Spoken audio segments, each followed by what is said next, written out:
আল্লাহর নবী সাল্লাল্লাহু আলাইহি ওয়াসাল্লাম বলেন, উদউল্লাহ ওয়া আনতুম মুকিনুনা বিল ইজাবা। আল্লাহর নবী বলেন, তোমরা প্রতিটা দোয়া এভাবে করো যে এ কথার নিশ্চিত ইয়াকিন রাখবা তোমার দোয়া কবুল হবেই হবে। এই কথার ইয়াকিন রাখা দোয়া যে আমার দোয়া কবুল হবেই। কোন ইমানদারের দোয়া, কোন মুসলমানের দোয়া আল্লাহ বিফলে দেয় না, এটা হাদিস। মুসলমানের দোয়া বিফলে যায় না, মুসলমানের দোয়া মারি নেই, সোজা কথা। কোনো মুসলমানের দোয়া বিফলে যায় যদি গুনার কোনো হারাম না জায়েজ কোনো কথা না হয়ে থাকে। প্রতিটা দোয়া কবুল, তিন ভাবে কবুল হয়। এক, ওই বান্দা যা চায় আল্লাহ তা দেয়।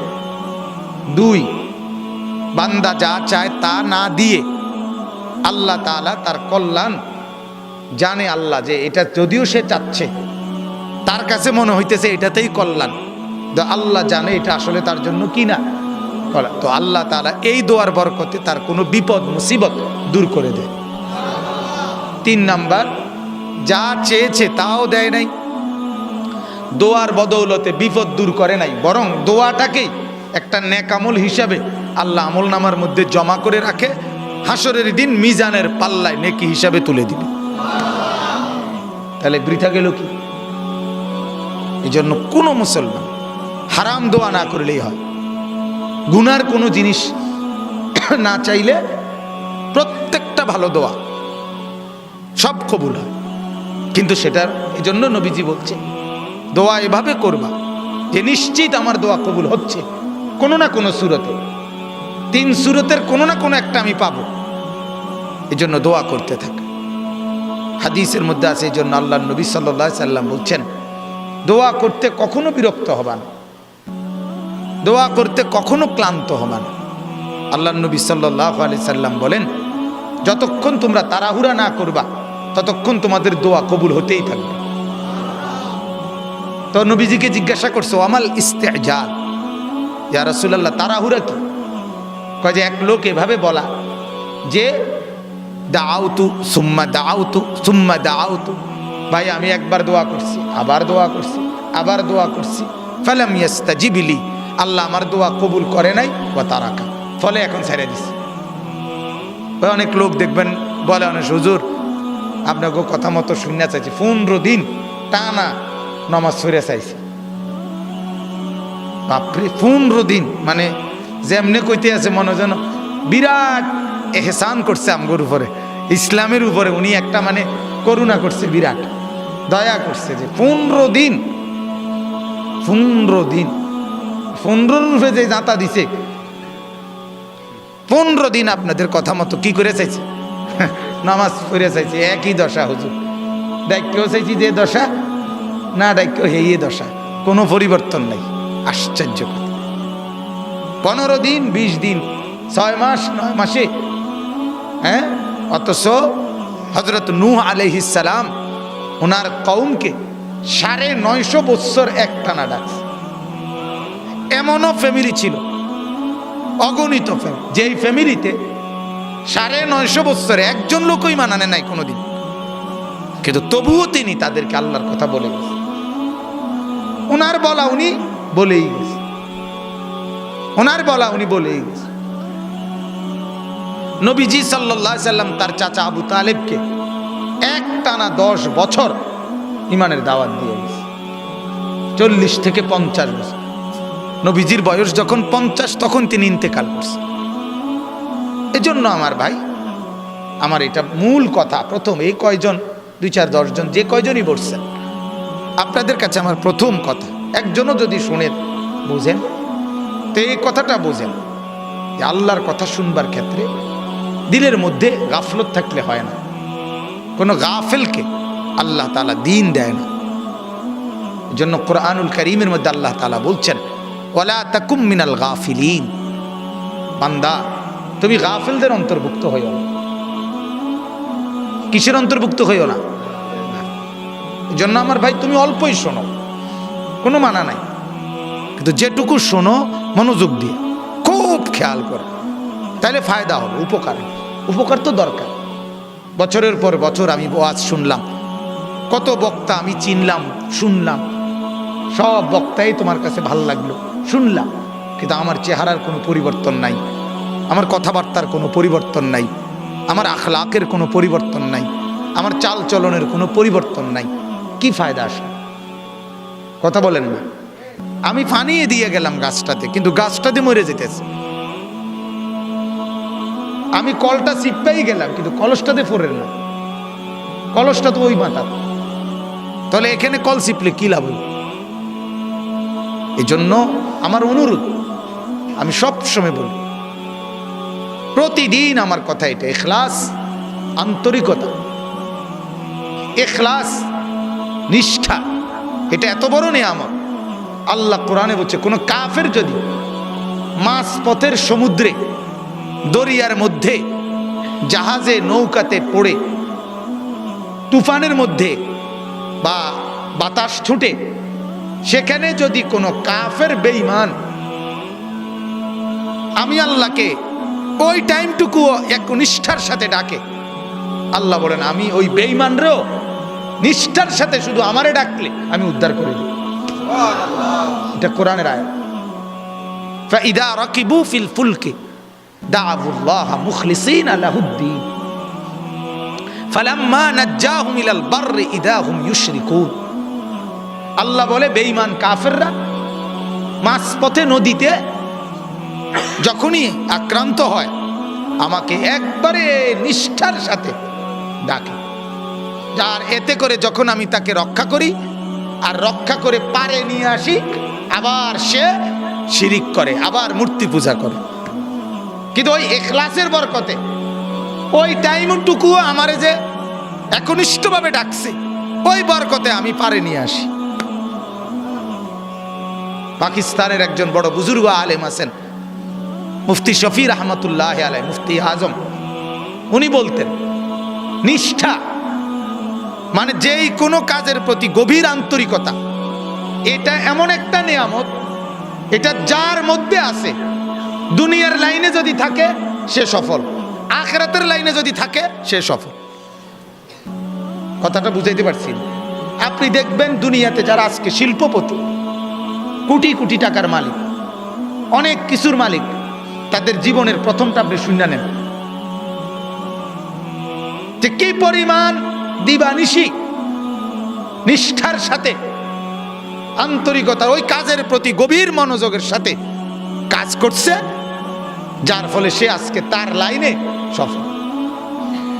গাফেল কোনোখানে কাজে লাগে না। আজকে আমাদের সবচেয়ে বড়, ইবলিসের সবচেয়ে বড় চেষ্টাটাই হলো আমাদের সবচেয়ে গাছের মূল সার অংশ, জিন্দিগির মূল অংশ হলো যৌবন।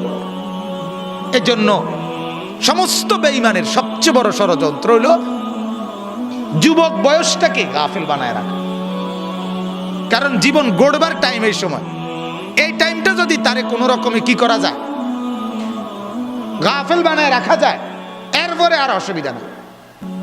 বুড়া বয়সে এবার এমনি চলতো না, এবার আমল কি করুন, এমনি তো যান চলে না। হাদিসের মধ্যে আছে এক যুবক সাহাবী, মাত্র 16 বছরের, যায়েদ ইবনে সাবিত রাদিয়াল্লাহু তাআলা, উনি বলতেন খলিফাতুল মুসলিমিন আবু বকর রাদিয়াল্লাহু তাআলা, তিনি যদি আমারে বলেন এই পাহাড়টা এই জায়গার থেকে কাইটটা আমি এই জায়গায় আইনা থুপ দিতাম, আমি এটা করতে পারবো। পাহাড়ে মাটি কয় কেজি? 200 কেজি। কিন্তু তার হিম্মতটা কি, মানে যুবকের ভিতরে, যৌবনের ভিতরে আল্লাহ কি শক্তিটা রাখছে, অপরিসীম শক্তি, অপরিসীম শক্তি। কিন্তু এই এতটা মূল্যবান শক্তিটা, সময়টা সে নেশাগ্রস্তের মতো মোবাইলের উপরে ওয়াকফ করে দিয়েছে। এখানে আমি এনে এখন আসতেছি, এন থেকে এনে বইয়ে বইয়ে ফলাফাইন দেখি 4টা 5টা এমনি চোখ, মানে চোখ খোয়াই এলাইতে আছে। আহা, বলেন না, বলেন না, বাস জীবন গড়বে যখন ভেঙে যাচ্ছে, তখন ক্যারিয়ার গড়বে উঠবে যখন, এই সময়টাই নষ্ট হয়ে যাচ্ছে। এজন্য আজকে আমাদের এই ছেলেপেলেদেরকে এই আগ্রহটা, এই আন্তরিকতাটা বোঝানো দরকার। গাফেল ছেলেটা। গতকালকে আমি সিলেট ছিলাম, আমি ফজরের সময় আসছি, তো এক যুবক, সুন্দর চেহারা, সুঠাম স্বাস্থ্য, মাশাআল্লাহ, ওরে আমার খানা দানা খাওয়াইছে। তা আমি বললাম, ভাই আপনি কি করেন এখন? বিদেশের জন্য চেষ্টা করতেছি।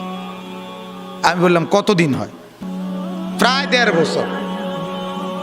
প্রায় 1.5 বছর হয়ে গেছে বড়া বিদেশের লেগে চেষ্টা করতেছে।